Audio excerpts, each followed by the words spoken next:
Hello everyone, this is the Chubby Funster. The Sunless Citadel is a 3rd edition D&D module written by Bruce Cordell.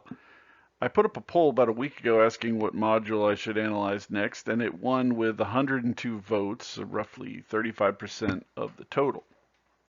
There are 2 dungeon levels here, so this is going to be a 2-part series. This part is going to focus on the Goblin Kobold level, and the second part will dive into the Grove level that is underneath that. In a traditional D&D pattern, the dungeon is located near a small town in a frontier locale where you can get some items you need, but you are far from civilization and you have to make your own destiny out here. So if you haven't realized it by now, Dungeons and Dragons is actually a subgenre of Western fiction, where there are a few people in a lawless environment and a lot of danger, and it's up to the characters to forge their own destiny and make their own decisions about right and wrong. One advantage of this setup is you don't have to explain a lot to get started, and that is the first strength of the Sunless Citadel, especially in comparison to some of the other modules that I've looked at so far.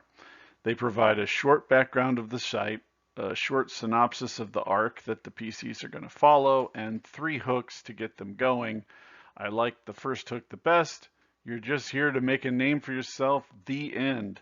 Just let the players decide what motivates them and move on. That is the way to go. Now this is way less for a new GM to work with, especially compared to what they did in Phandelver, which makes it a very refreshing change, although I don't think this module was really pitched as a kind of a get your sandbox started thing like they did with Phandelver. Now they also provided some optional rumors, all of which are just basic pointers to get the PC in the dungeon, which should be the primary objective of pretty much every level 1, level 2 module. Now when they do get to the ravine, the first task facing the PCs is to descend down a knotted rope into darkness. I think it's a good idea to have tasks that take a little courage before you even get to the dungeon, and this is one of them. It builds up verisimilitude as to why nobody else is willing to go down in here and take these challenges on, and it's also a good justification for the rewards of treasure and experience that you're going to get.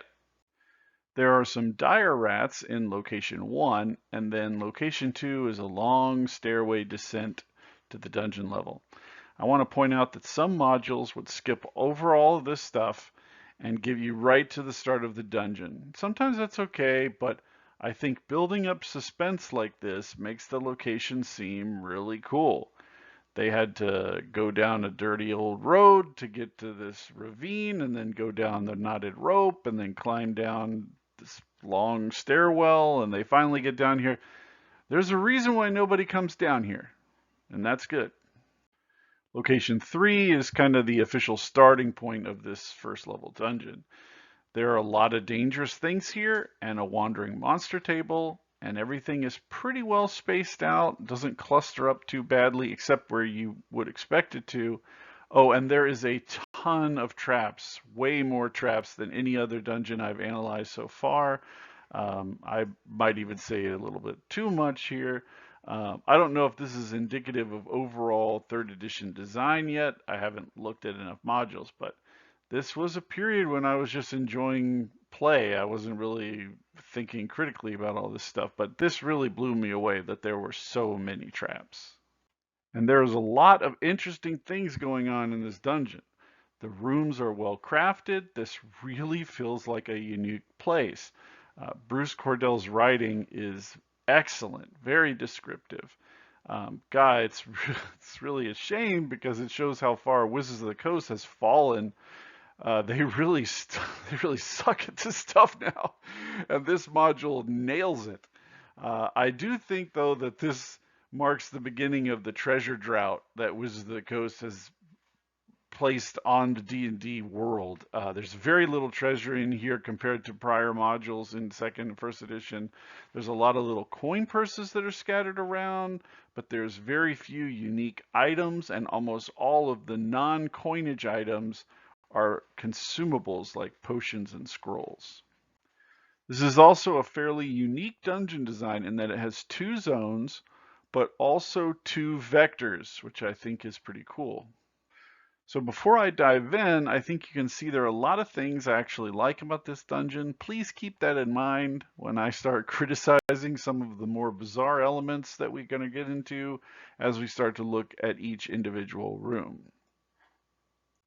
So room 3 is a descent at the end of a long stair, and it's a great example of when you put too much emphasis on skills and not GM judgment, which is a problem for all of 3rd edition, not just this module. I mean, look at how long the description is here just to cross a field of rubble. It'd be so much easier to just say, make a dex check versus DC 15, or you make a lot of noise and move the fuck on. And at the bottom of the slope is a pit trap and any dire rats that you attracted. There's a 10% attraction chance per check failure on the slope. I think that's actually pretty good there at the end, and it makes the long, treacherous descent a little bit more unnerving, you know. And this is way, way, way better than you walk up to Cragmaw Keep. It's a castle. You see stone steps. You are 20 feet away. Go. So I give Bruce major credit for designing an extraordinarily interesting environment here. This is fantastic. Room 4 is the cracked shell of a ruined tower. There's evidence of battles in the recent past with words written on the wall in Draconic and a secret door. But that leads to one of my major organizational problems with the module. There's door content placed in the description of the room behind the door. This stuff needs to be put in the room that the door exits so that the GM has it when the players are still in that room. I know this is a 25-year-old module, but I see this stuff every frickin' day. It's published today. Stop doing this for the love of God. That said, there are 3 skeletons in the secret room, and I think it's a really cool idea to have arrow slits and a tower that got buried in rubble so the archers can't fire on anyone. The +1 bolts are also a cool treasure item, but look at this super long description of what should be very easy to express. I get that attacks of opportunity were a new concept at this time, but I could condense this entire description to 4 sentences probably. So room 6 is the beginning of that lower vector that runs out to room 12. There's a single dire rat here, but what strikes me most is how simple things can add a lot of flavor to the location. This is a great description of just a carved stone door. It has a rearing dragon on it. The keyhole is in the dragon's mouth. It's locked. That description is going to have a lot of players worried that it's trapped and it's going to blow fire all over them if they try to open it. This is just a memorable door, and it was created with very few descriptive words. In a module written by Wizards of the Coast today, it would just say stone door locked DC 15 or some shit like that. This is what they stole from us, folks. So I have to say, doing these dungeon analyses can be really depressing at times. It's like watching someone pickpocket you after the fact on video that the police are showing you. It's just brutal to watch this robbery taking place that you didn't even realize was happening at the time. Now, room 7, I have to say, I just don't understand. Please explain it to me in the comments if you have thoughts on this. First, you need a kind of special key or some heavy firepower to open the door. No mystery there. Then there's this trap that plays music. If you fail a quite difficult saving throw, you have to run to the entrance of the dungeon against your will and wait there for 10 rounds. That's a long time. Trying to interact with the globe is very hard, but if you just let the music fade away after 5 minutes, you can easily pass through the room without getting within the 5-foot radius that even triggers the effect. This is a very bizarre trap. I don't understand why anyone would create it in the first place. I don't understand how it works, except maybe they were trying to come up with something that a bard could use a countersong ability to disarm. I don't know. Anyway, a very memorable room, all things considered. Room 8 is another trap, but this one I understand. It's very simple. But I do think it's a little weird that it can fire an infinite number of shots without having to be reloaded, but okay. Room 9 is very interesting, but barren of treasure so far. There's a dragon statue here following the earlier dragon door that uses magic mouth to offer you a riddle, and you must answer the riddle to get through the secret door, which I find really dumb, all these restrictions about you can't even try to pick it or smash it open. If they find a secret door and can't figure out the riddle, I would let them break it down or find another way around it. Because I see memes like this in my Twitter timeline almost every day, and I know that it happens. And on the other side of the secret door is a long chamber with cool statues on the north and south walls. There's an interesting pit at the far end. There's an interesting little guy, a Quasit named Jot, who waits in ambush. But holy crap, is that a long description for he tries to push the PCs back into the pit if they climb up on his side. Damn it. That is so much description of that. I guess this is part of the downside that comes with getting elaborate room descriptions and cool little features, is sometimes you also get this. But what if you don't go in the pit? Well, there's a secret door in this room also, but again, the description is not in the description of room 10. It is in the description of room 11, which is the secret room itself. And there is a second secret entrance in room 11 in this secret trapdoor in the floor. That's a lot going on. And I want to take a moment to point out, because it makes me feel better about my own mistakes, that the text says you can use this passage to escape the dretch, but there is no dretch. You're avoiding a Quasit, and if you recall, the Quasit is on the other side of the pit, so you are still going to get attacked by him once you bypass the pit, right? But since the description of the Quasit is in room 10, you might not realize that as the GM when the party enters room 12, and you're going to have that open on a different page entirely. So little Jot the Quasit, he might just poof out of existence in the temporal space between these rooms. Okay, just write stuff in the correct damn description, guys. It's not hard. So what is room 12? After all of these secret doors and traps and ambushes and side passages, well, there's a little of it at the bottom of page 9, and it's all of page 10, and then another tiny bit on page 11. This layout crime was so egregious that I felt like I have to take action. Something must be done. In the criminal justice system, layout-based offenses are considered especially heinous. In Chubby Funster's city, the dedicated detectives who investigate these disorganized crimes are members of an elite squad known as the Special Layout Unit.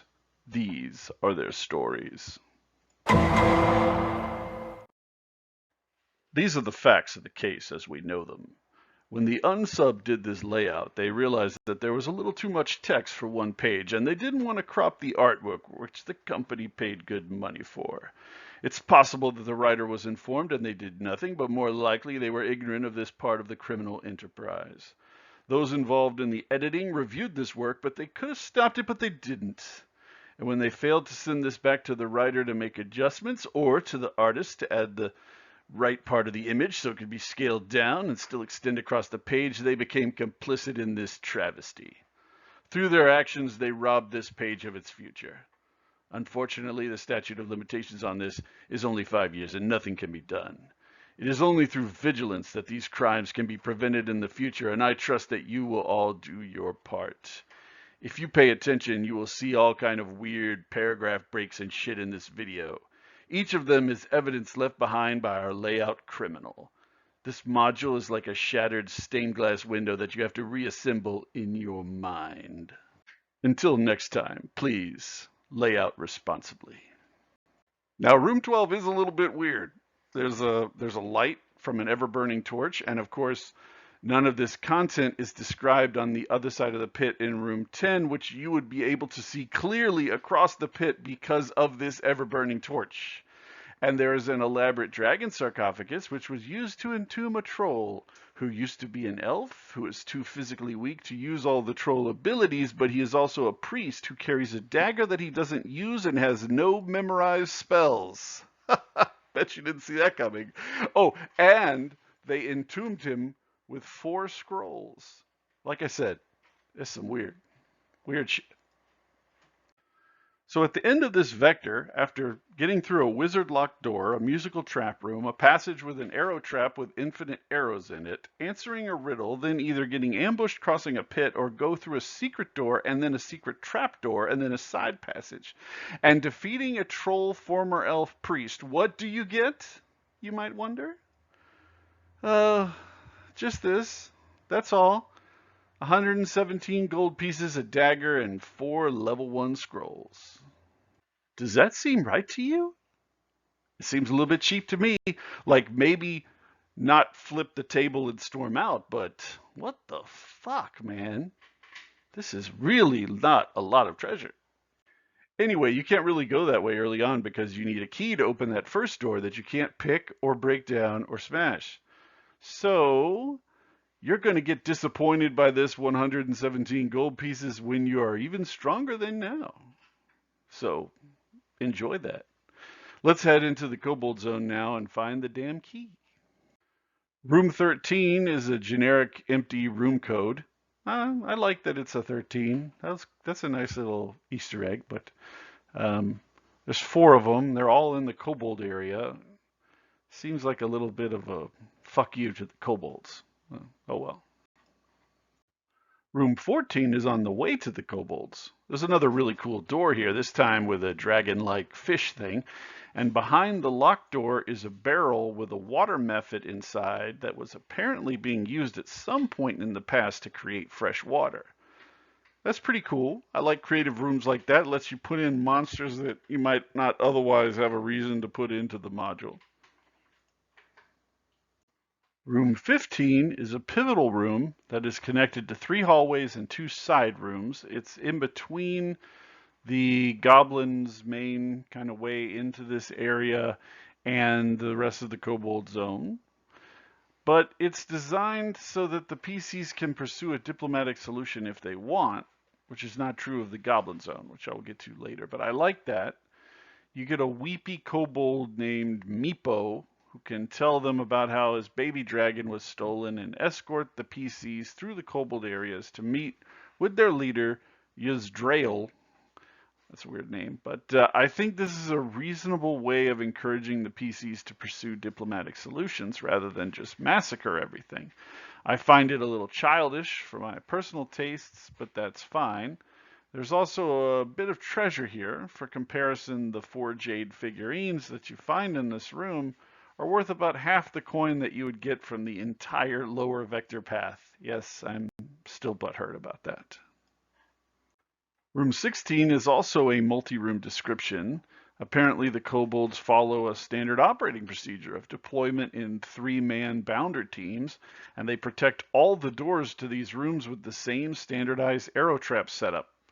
I don't like stuff like this because once the PCs recognize the pattern, they can anticipate it using metagame knowledge, and the idea of kobolds having operational discipline boggles my mind. Room 17 is a multitude of weak cave rats. Their main advantage is that they attack as a swarm. It does make sense that the kobolds would have some kind of food that they were feeding to the dragon that got stolen from them. So this is okay. I get tired of all the swarm attacks, to be honest. Room 18 is a Kobold Prison with a typo. The box text says there's 4 humanoids, but the description says 3 goblins. There is a gnome prisoner in the Goblin Prison much deeper in the dungeon, and I think it was first written so that the goblin was either here or there was a different non-goblin prisoner here, and they decided they didn't want 2 prisoners or they didn't want the prisoner here, so they moved it and the text was changed but never reconciled. That shit happens, so I'm sympathetic. but this is a big ass company and I'm less sympathetic than I would be for independent people like me. But I think it's a good idea to have prisoners like this because the players can release the goblins to gain favor with that faction or do nothing as a part of their deal with the kobolds. You had to pick a side. Room 19 is a long hallway only holding 3 kobolds, but it could potentially fill up with a lot of kobolds if a fight breaks out and attracts the attention of all the kobolds in the adjacent rooms. Room 20 is behind a barred door that will only be opened by those who know the secret password, Ticklecorn. This is another cutesy element added to the kobolds, and I know this is going to sound harsh, but this is bad. This sucks. Kobolds aren't innocent sweetie pies that are just trying to make their way in the world. They are chaotic, murderous monsters. And if you cheapen them like this, it contributes to the idea that they're just a misunderstood but normal humanoid. No, don't do this. Kobolds are monsters. You might engage with diplomacy with them in order to achieve your own goals, but never forget they are monsters. They are not your secret little teddy bear friends. And in other videos, I've talked about ways of making evil humanoids seem more monstrous. This is the opposite of that. Ticklecorn? I'm going to tickle your face with this morning star, you kobold scum. Room 21 is the Kobold Leader, Yuzdrael. The text describes how to get the key to the lower vector path, a lot of great information, and information on the 2 paths that head into the Goblin Zone. This is great stuff, and I don't mind spilling a lot of ink on legitimate diplomatic pursuits. And there are also some tactics here if a fight breaks out, and some treasure, although again, huge focus on single-use consumable items. I see this all across this entire module. Room 22 is a larder, nothing special, but they do provide some interesting food at least, various vermin and fungi. Stuff that might make the PCs wonder, what are they getting this stuff from? And that's a good question to be asking. Room 23 has 3 kobolds guarding an entrance down deeper into the Underdark. I think it is good to put access points like this into modules, particularly introductory modules, because you can inspire the GM to invent their own extensions of the canvas that you have provided them. So I really like to see stuff like this. Room 24 is a connecting passage that leads to the Goblin area. I think this is good and it should be expected in any kind of confrontation between 2 groups. This is precisely what most traps are built to do, which is guard a specific approach from an expected enemy. So that's it for the kobolds. There are 25 of them plus a level 3 boss, which is fair for first level dungeon. But again, there's a major shaft on the treasure. As a benchmark, 99 GP is almost enough to buy a chain shirt in 3rd edition. The Qual's Feather token is a single-use item with several variants. This version will grow you a tree. 3rd edition was definitely a turning point for handing out subpar treasure. Who is going to be descending into this dark fucking hole and risking their life, fighting 24 enemies to walk away with 99 gold pieces? Seriously, what the fuck? Who makes these decisions? Who decided that all of a sudden, in what, 1999, 2000, you don't get treasure anymore. You're just going to get adventure awards of XP, and you're going to find like a mutated stick, and you should be happy with that stick. Well, whoever did that, fuck you. Desolate. Yep, Desolate is right. Oh wait, that's just the name of room 25. Okay, all right, let's continue. This code is used for the no man's lands, that's weird, that exist between goblins and kobolds. There's nothing here except signs of conflict, which is fine. I think you want to have this kind of thing if there's 2 groups that were trying to kill each other. And room 26 is another great example of Bruce's writing talents. A beautifully carved fountain. If you can read the inscription in Draconic, you can get a potion of fire breath. That's great. That's cool. This is a good example of how to make language skills useful in the dungeon. And if you can't read Draconic, tough shit. And room 27 is a neat room. It has some great artwork. This entire module does, really. It's good stuff. And in case you haven't been picking up on the pattern, part of the big secret of this dungeon is that it was built by a dragon cult a long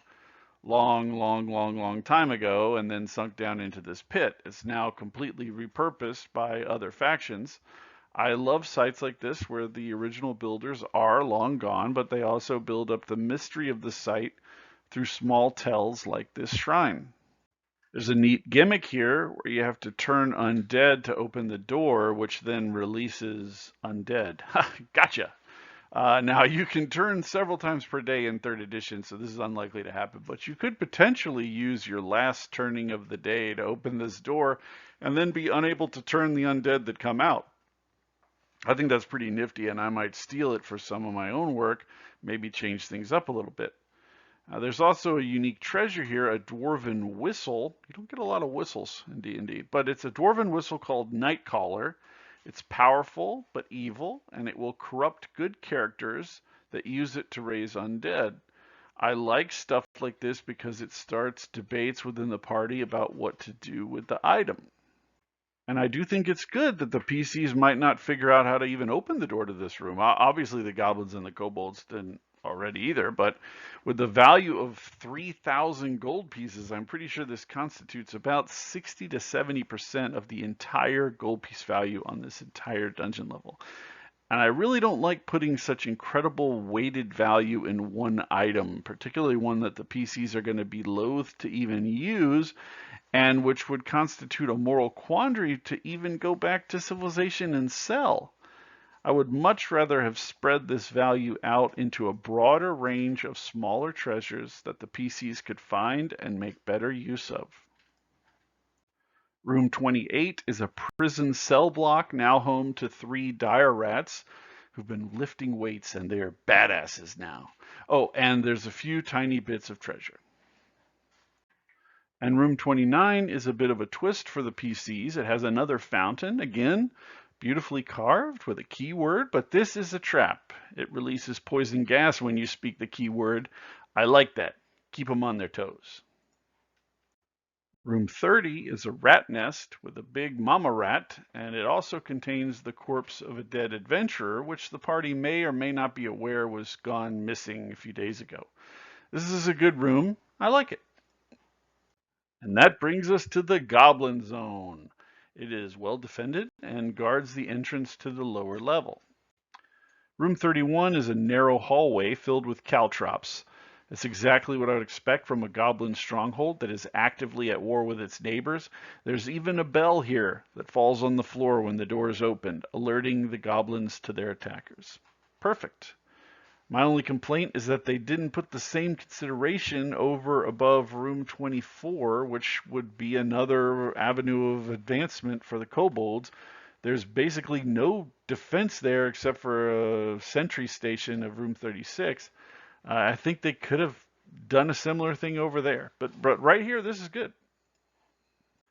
And room 32 is, I hope you saw this coming.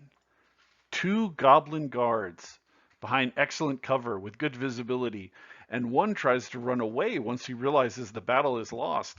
Wow, what a unique and never before seen setup.